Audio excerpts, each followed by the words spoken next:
สบายดีทุกคนสำหรับคลิปนี้ว่าเพชรมีเรื่องเล่าแปลกๆเกี่ยวกับถ้ำเนาะถ้ำนี่ก็คือถ้ำที่ว่าคนลาวทั้ง7 คนติดอยู่ณตอนนี้เนาะเป็นประวัติหรือว่าเป็นตำนานที่เราสู่กันมาเนาะบ่เพชรเลยรวบรวมตำนานที่ว่าเกี่ยวกับถ้ำแห่งนี้มาเราสู่พี่สู่น้องฟังคือเก่าเนาะย้อนกลับไปเมื่อหลายสิบปีเนาะถ้ำแห่งนี้นี่ เขาสิเอื่นว่ามีชื่อถ้ำว่าถ้ำพระเจ้าเนาะหรือว่าถ้ำพระเจ้าในภาษาไทยเนาะแต่หากถ้ำแห่งนี้นี่มีทรัพย์สมบัตินี่หลายเพชรพลอยนี่เงินคำแก้วนี่หลายพี่น้องแล้วมีคนงานอยู่3 คนซึ่งบางคนขุดขุดหยังตามปกตินี่แหละเนาะชาวบ้านชาวสวนตามปกตินี่แหละในหมู่บ้านใกล้เคียงณหมู่บ้านแห่งนั้นล่ะก็เลยลงไปขุดไปหาเอานะไปหาเอาแหล่ทองคำหรือว่าหยังเนาะ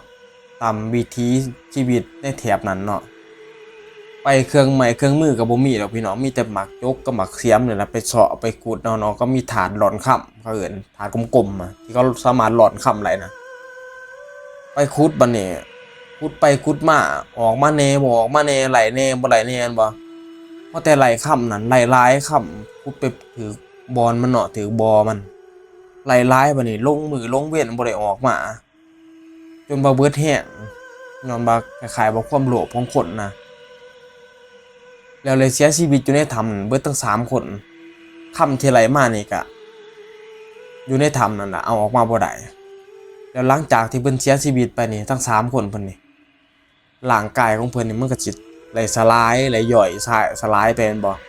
ค่ำที่ว่าขุดมามันก็มากินน้ำต้นน้ำโตแม่นบ่มากินกระโหลกติดในกระดูกกันยังแม่นบ่กระโหลกหัวกระโหลกยังเนี่ยมันก็มาอยู่ในจังซั่นในค่ำมันเป็นค่ำลิบเนาะแล้วพอเวลาผ่านไปหลายปีผู้คนก็มาค้นหาใหม่มาขุดใหม่คนมากหน้าแปลกตาหลายตาก็บ่ฮู้จักเนาะประวัติมาเห็นกระโหลกมาเห็นหยังหั่นที่ว่าติดค่ำติดหยังหั่นแทนที่ว่าสิย้านสิกลัวสิบ่กล้าเอาในถ้ำเนี่ยมีคนตายแม่นบ่ย้อนว่าความโลภของคนเฮานี่บ่สนใจคำว่าย้านผีหรือว่าย้านหยังว่าไปทุบเอาก้อนหินนี่ทุบเอาผ้าเอามีดทุบเอากระโหลกนี่เพื่อสิเอาค่ำติดในกระโหลกมันไปกินกระโหลกก็ยังในกระโหลกแขนกระโหลกหัวเนาะก็ไปร่อนในน้ำร่อนเนาะก็ว่าไหลค่ำแล้วยังมันบ่กับเมื่อบัดนี้ร่อนเอาก็เลยเมื่อก็ไหลเพราะแต่ซ้ำนั้นก็เลยบ่กลับมาอีกบัดนี้แล้วผ่านไปบางปี2 ปีขึ้นหลังมีชนเผ่าลาวสูงเนาะชนเผ่าลาวสูงไหลมาเอาคำอยู่หน้าแห่งนี้เนี่ย6 คน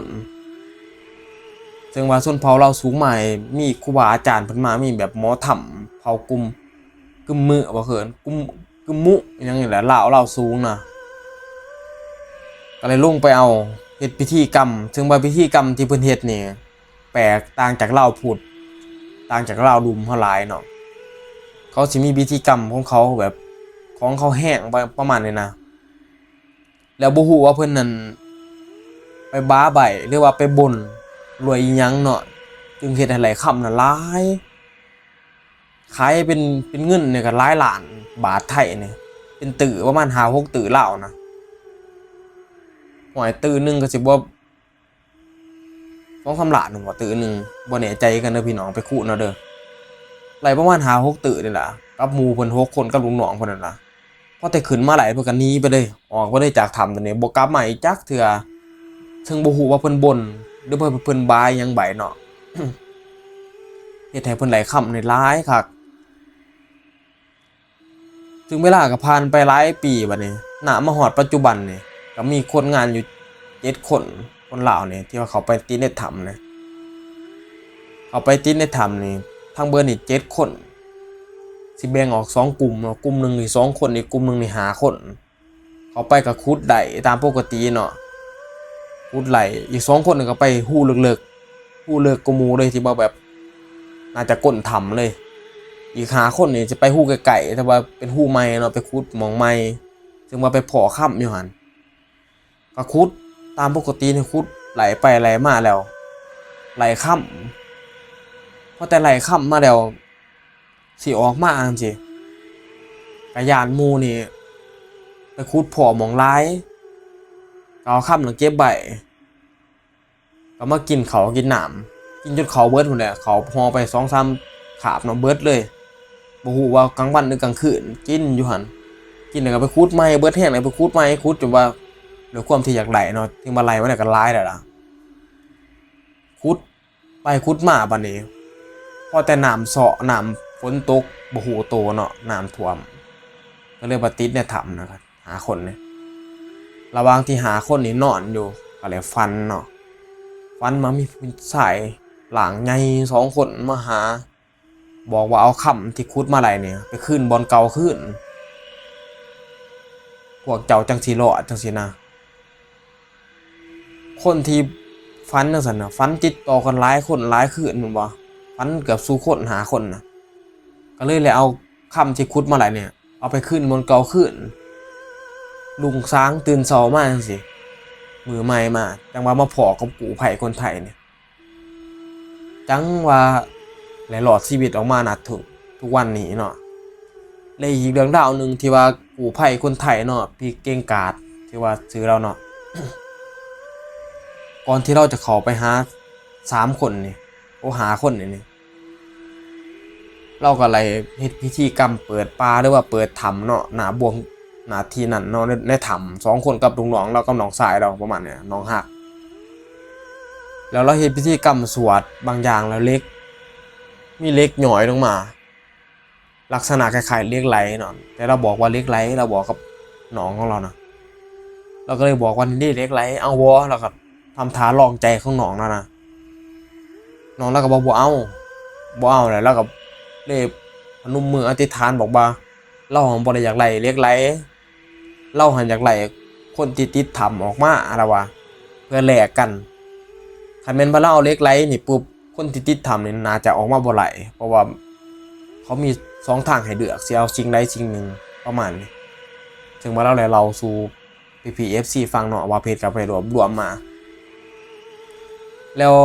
หลังจากที่ว่าเราเอาเล็กไหลแล้วนั้นเราก็เลยเฮ็ดพิธีกรรมอย่างอื่นเปิดป่าเปิดปากถ้ำยังตามปกติเนาะก็เลยว่าเลยไปพอทั้งหมดหาคนนี่ก็เลยได้ช่วยเหลือออกมาณปัจจุบันแห่งนี้แต่ว่ายังติดอยู่2คนมันนี่2คนที่ติดอยู่ในถ้ำนี่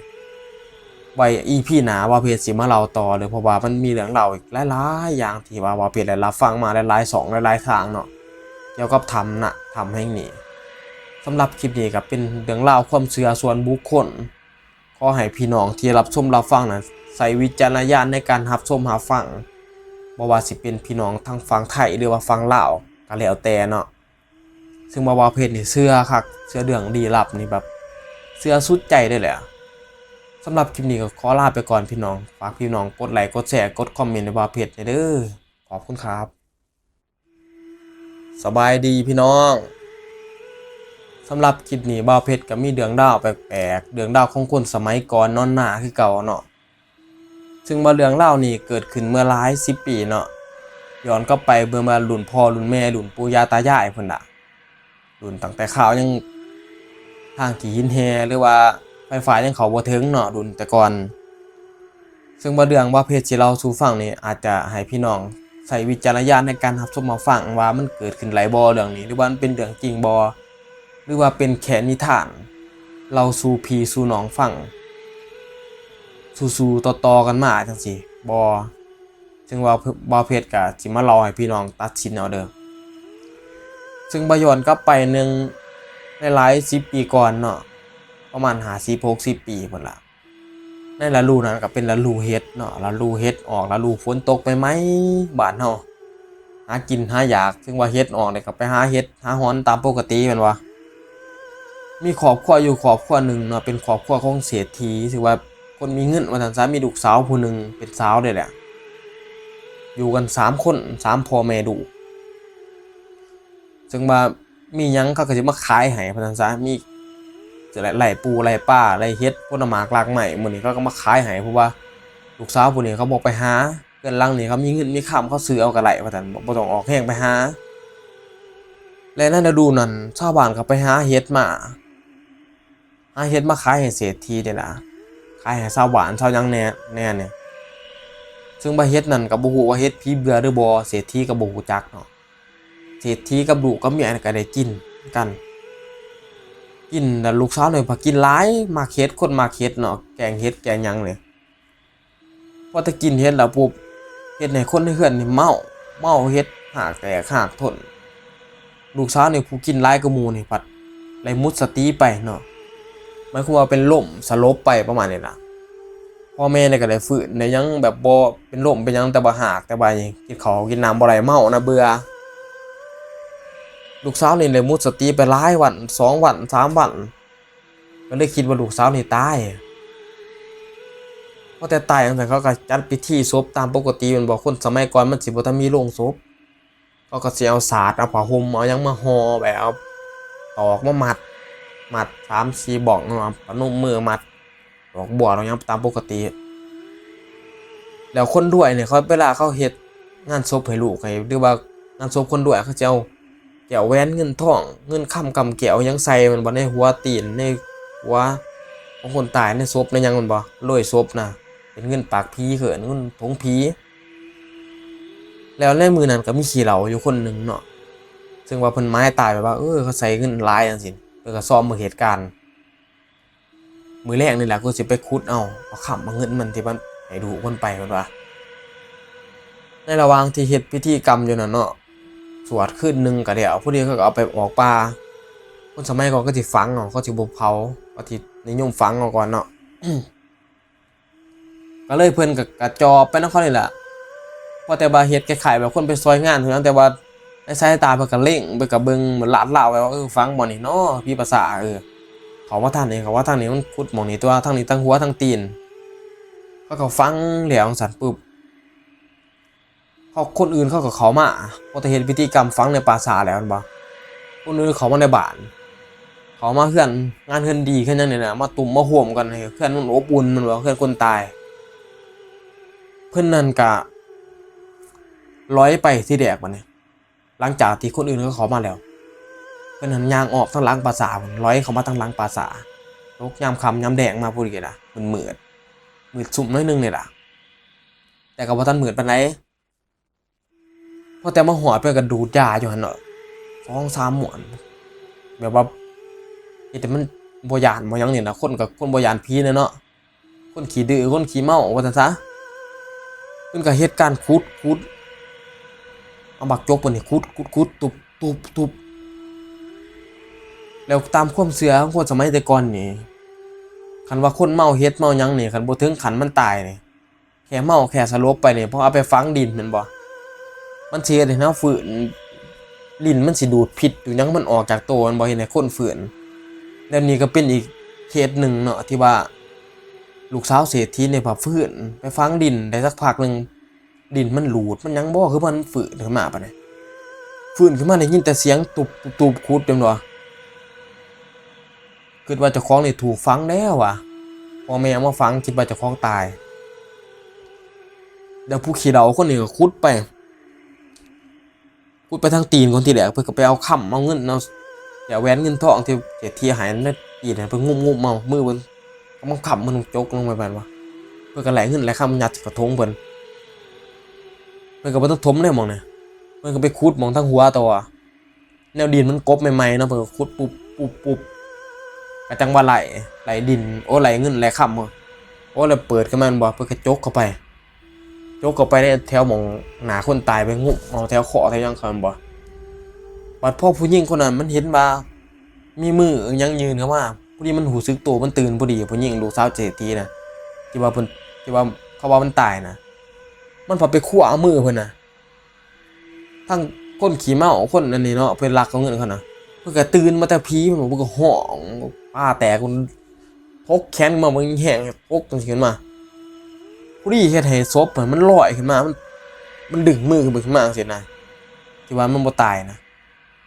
เพื่อนนั่นแห้งเห็นน่ะเพิ่นแล่นหอกเป็นบ่าเป็นหมู่แลนบูปราสาทไปเพิ่นออกพระทางหลังบ้านแล้วหลังจากที่ลูกเศรษฐีขึ้นมาจากคุ้มดินซั่นไหลมันก็แก่ตอกแก่หยังออกจากมือหยังบ่ที่เขามัดไว้นั่นมันก็พอจำทางกลับบ้านได้อยู่บัดนี้มันก็เลย ย่างเมื่อบ้านมันย่างเมื่อเฮือนนั่นน่ะแขกไปแท้มาเต็มอยู่หมู่บ้านนั้นไปหอนมากันย่างจุบขึ้นเฮือนเลย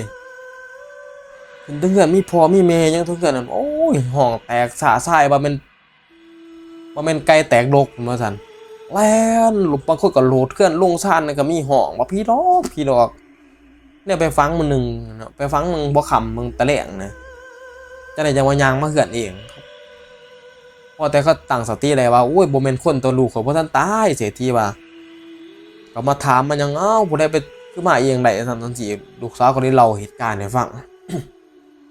ว่ามีคนน่ะไปขุดไปซอยประมาณนี้เขาก็เลยว่าบ่แม่นไปซอยหรอกไปลักเงินแล้วว่าซั่นนี่